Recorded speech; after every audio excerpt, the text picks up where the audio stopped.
안녕하세요. 캔들피그와 김하백의 나불대화 시간입니다. 지금 PF 사업장 구조조정하려고 사업장들의 재평가가 진행되고 있는 건 아실 텐데요. 그런데 요 며칠 전에 PF 부실이 당초 금융당국이 예상하던 것보다 두세 배가 되는 걸로 드러났다고 하면서 단독 기사가 뜨고 난리도 아니었는데요. 이게 무슨 내용인지 한번 들어보도록 하겠습니다. 반갑습니다, 김하백님. 네, 안녕하세요. 며칠 전에 한 언론사에서 밝힌 내용인데요. PF 사업성 평가에서 최하 등급인 부실 우려 등급, 이 등급을 받으면 경공매로 사업장을 처분해야 되는데, 그런데 이 처분해야 하는 부실 사업장 규모가 당초 금융당국이 예상한 것보다 두세 배가 될 거라는 내용이 보도가 됐습니다. 요 내용을 이야기를 오늘 할 건데, 일단 그동안 부동산 PF 문제, 요 흐름을 좀 정리하고 넘어가야 여러분들이 듣는데 편하실 것 같습니다. 아시다시피 2022년 가을부터 부동산 PF 문제가 터지기 시작했죠. 그리고 1년 반이 훌쩍 넘어간 상황인데요. 당시 PF 문제가 본격화되고 금융당국에서는 사업성이 떨어진 부실 PF 사업장을 구조조정하기보다는 계속 지원하면서 시간을 버는 조치를 취했었습니다. 그랬던 이유가 있죠. 네, 일단 이 부동산 PF가 문제가 된 부분 중에 큰 부분이 금리 문제였어요. 미국이 금리를 크게 올리고 고금리 상황이 지속되다 보니까 부동산 경기도 확 꺾이고 시행사, 건설사들이 비용 부담 증가 문제까지 더해지면서 이 부동산 PF가 문제가 된 건데요. 그런데 23년 그때까지만 하더라도 23년 하반기로 가면 미국이 다시 금리를 내릴 거라는 전망이 많았어요. 금융당국 입장에서는 지금 당장 문제가 된 사업장 구조조정 들어가고 하면 금융사들의 타격도 불가피하고 경제에 미치는 영향이 크니까 금리가 내려갈 때까지 지원을 해주면서 사업장들이 시간을 벌게 해주는 게 낫다고 판단을 한 겁니다. 돈이 들어가더라도 일단 금리 내릴 때까지 버티게 해주면 고비를 넘길 수 있겠다 생각을 하고. 그렇죠. 그리고 그때가 23년이니까 다음에 총선이라는 큰 이슈가 있는데 크든 작든 PF 구조조정 과정에서 금융사 충격이라든가 건설사, 그와 관련된 근로자, 하청업체 등 불가피하게 경제적 피해가 발생하는데 선거를 앞두고 PF 사업장 대규모 구조조정하는 게 정치적으로 부담이 됐던 것도 사실이고요. 실제로 23년 내내 PF 사업장 옥석 가리기 한다 말뿐이었지 제대로 한 건 없잖아요. 그쵸. 정부 당국이 공식적으로 인정한 적도 없고 인정할 리도 없겠지만 어쨌든 본격적인 PF 구조조정 액션은 총선 끝나고 5월달부터 했다는 건 사실입니다. 아무튼 시간을 벌어준다고 지원 중심으로 PF 문제에 대응하고 있는데 이거 답이 안 나오는 겁니다. 미국의 금리 인하는 할 듯 말 듯 하면서 계속 밀리고 부동산 경기는 나아지지가 않고 시간을 벌자고 지원은 해주는데 이게 돈 먹는 하마처럼 돈은 어마어마하게 소진시키는데 그런데 그렇게 해도 PF 연체율은 계속 올라만 가는 거예요. 부실만 커지는 거죠. 네. 그래서 결국 올해 봄 5월부터 진짜 답 안 나오는 사업성 떨어지는 사업장들은 처분하고 살릴 수 있는 쪽으로 지원을 해줄 수 있게 구조조정을 본격적으로 하기로 해요. 기존에 있던 PF 사업장 평가 기준이 느슨했는데 이제 구조조정을 목적으로 하는 거다 보니까 평가 기준을 빡빡하게 바꿔서 재평가하도록 하는 방안을 내놓은 거죠. 그래서 금융당국은 지난 5월에 부동산 PF 사업성 평가 기준 개선 방안이라고 해서 새로운 평가 기준을 제시했었고 이 기준으로 PF 사업장들을 다시 제대로 평가하도록 했습니다.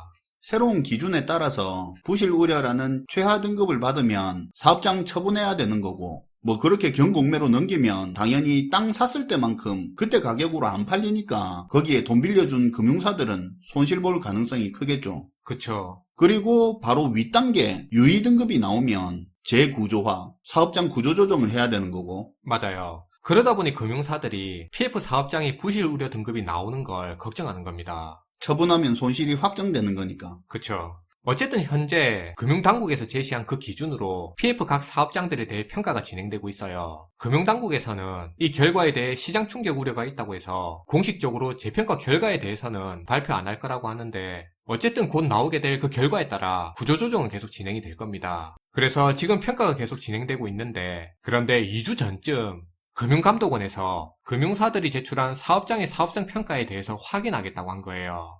이게 또 금융사 입장에서 아무리 평가 기준이 있다고 해도 사업장을 처분해야 되는 상황까지 안 가려고 사업성 평가를 후하게 해줄 수도 있으니까. 네.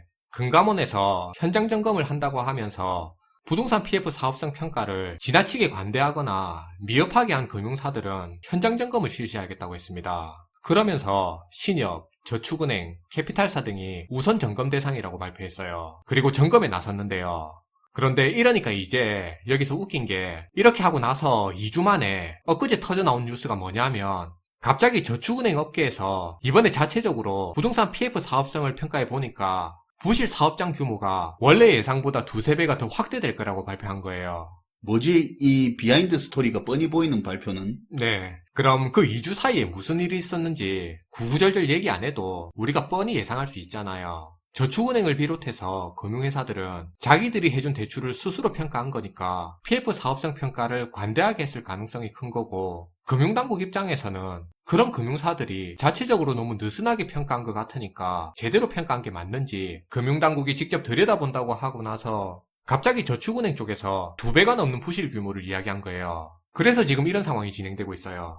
그러면 저축은행 말고 캐피탈, 증권사나 이런 데서 PF 대출해준 게 많을 텐데 거기도 저축은행이랑 크게 다를 거 없을 것 같은데요. 이렇게 되면 애초에 금융당국에서 예상하던 PF 부실 규모보다 훨씬 클 거 아닙니까? 그쵸. 저축은행만의 문제가 아닐 확률이 큰 거죠. 캐피탈사, 증권사들이라고 해서 예상대로 그대로 나오겠냐는 겁니다. 그래서 금융당국과 정부에서 애초에 예상하던 것보다 부실 규모가 훨씬 더 커질 가능성이 커요. 당장 지금 나오는 부실 규모만 보더라도 기존에는 아무리 많이 잡아도 최대 7조 원 정도의 PF 사업장들이 경공매에 나올 거라고 봤는데 이번에 당장 저축은행에서 발표한 부실 규모만 4조 원가량 된다고 하거든요. 그래서 어쨌든 앞으로 터져나올 부실 규모는 더 클 겁니다. 그리고 원래 부실이란 게 이 특징이 일부러 감췄든 누락돼서 몰랐든 터지는 단계에서 감춰져 있던 게 드러나면서 부실 규모는 더 커지게 됩니다. 과거에 경험적으로 항상 그래왔어요.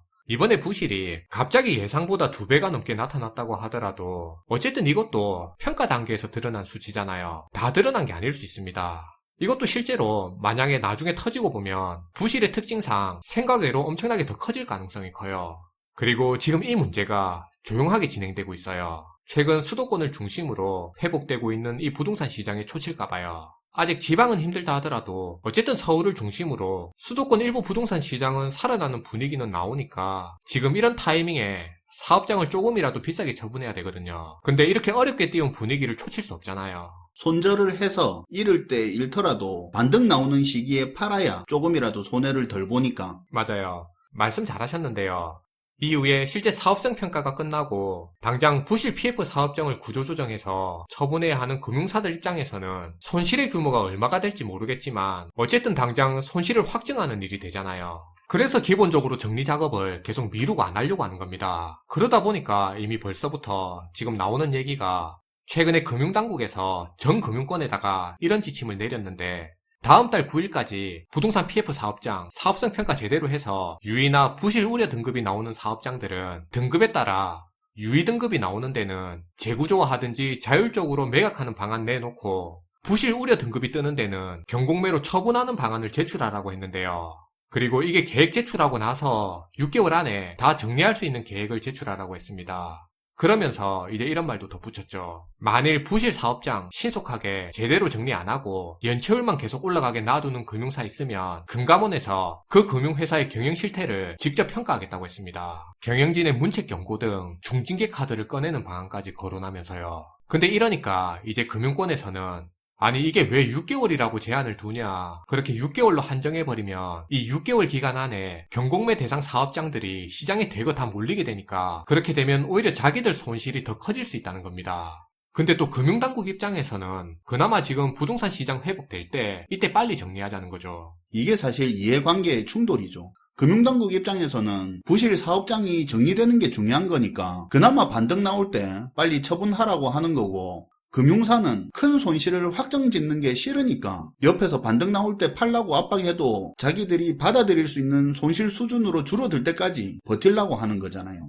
40% 정도 크게 주식 마이너스 상태인 사람한테 지금 반등 나오니까 팔라고 한다고 팝니까? 버틸려고 하지. 네, 딱 그 상황이에요.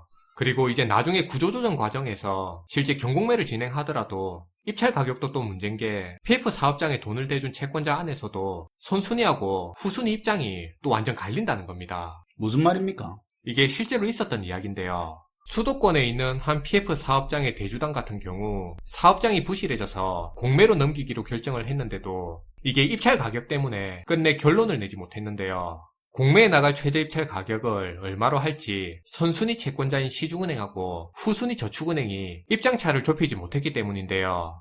저축은행은 이번이 첫 공매인데 적어도 대출 원금 수준으로 최저 입찰 가격을 정해야 되는 거 아니냐고 그렇게 주장하고 있고, 반면에 선순위인 시중은행은 아니 그렇게 하면 팔리냐, 하나마나한 공매인데라며 난색을 보였다고 합니다. 시중은행은 선순위라서 원금 회수할 수 있으니까 그랬을 거고, 후순위 저축은행은 그 가격으로 해버리면 자기들 무조건 손실 나니까 최저 입찰가 그렇게는 못한다 그러면서 부딪히는 거네요. 네, 이런 상황에 대주당 관계자는 신탁사에 공매를 위탁하기 전에 대주당끼리 최저 입찰 가격을 합의해야 된다면서 이렇게 해가지고는 거래가 이루어지기 어려울 거라고 얘기했습니다. 그래서 이런 상황 자체도 이후에 부실 사업장을 처분 결정을 하고 경공매로 넘긴다고 해도 이 부분도 또 문제가 될 거고 진통을 겪을 가능성이 되게 큰 거죠. 현재 PF 상황이 이런 상황이에요.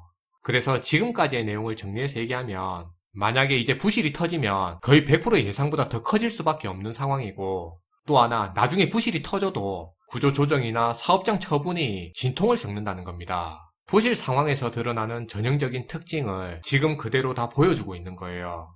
네, 오늘도 잘 들었습니다. 김하백님. 네, 감사합니다. 저희가 항상 이야기하는 건데, 경제라는 놈은 다양한 욕구를 가진 개인과 집단들의 복잡한 이해관계가 시스템화된 거라고 자주 이야기를 하는데요. 그게 경제를 이해하는 핵심이라고요. 오늘 PF 상황 이야기를 했는데 그게 참 잘 드러나는 내용 같네요. PF 상황 하나를 두고 타이밍 나올 때 빨리 부실 사업장을 처리하고 싶은 그런 금융당국이 있고, 또 한편으로 어떻게든 손실을 확정 짓고 싶지 않은 금융사와의 관계, 또 금융사끼리도 선순위, 후순위 상황에 따라 또다시 이해관계가 충돌하는 그런 모습인데, 오늘 내용이 경제 문제의 특징을 잘 보여주는 것 같습니다. 시청해주셔서 감사하고요. 지금까지 나불대화 시간이었습니다.